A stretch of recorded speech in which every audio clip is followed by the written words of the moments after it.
অশোকনগর থেকে কলকাতায় জার্নিং করে আস্তে আস্তেই তো আমার খিদে পেয়ে যায়। আসার সাথে সাথে মা তো অলওয়েজ আমার জন্য খাবার রেডি করেই রাখে।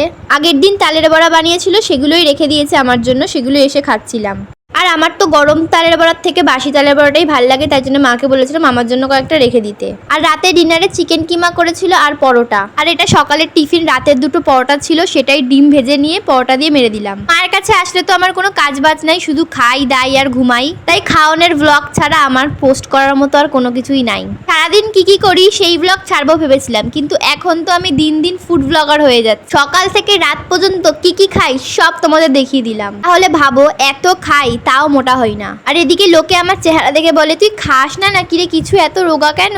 এদিকে যে আমি সারাদিন গান্ডে মিন্ডে গিলতে থাকি সেটা আমি কি করে বোঝাই। আর আমার ফলের মধ্যে সব থেকে প্রিয় ফল আনারস। আনারস খেতে খুব ভালোবাসি বলে মা আমার জন্য আনারস কিনে এনেছিল। আনারস খেতে এতটাই ভালোবাসি যে এক খিদে পেটে একটা গোটা আনারস খেয়ে নেওয়ার ক্ষমতা রাখি।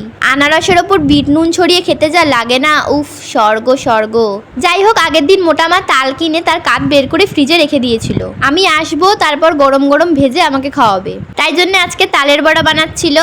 একজন এক এক রকম ভাবে তালের বড়া বানায়। অনেকে তালের বড়াতে কলা দেয়, কিন্তু আমি কলা দিয়ে তালের বড়া একদমই ভালোবাসি না। নারকোল, ময়দা, সুজি এইসব দিয়েই আমার মা তালের বড়া বানায়। অনেকে কলা দিয়ে বানায় কারণ ভিতরটা নাকি সফট হয়, কিন্তু আমার ওই কলা ছাড়া তালের বড়াটাই ভালো লাগে। যাই হোক, জন্মাষ্টমী মানেই তো তালের বড়া। কালকে জন্মাষ্টমী আর আজকে তালের বড়া হচ্ছে। আমাদের বাড়িতে গোপাল ঠাকুর নেই, না তো গোপাল ঠাকুরকে নিবেদন করে তারপরেই খেতাম। তোমাদের কার কার বাড়িতে গোপাল ঠাকুর আছে জানিও কিন্তু।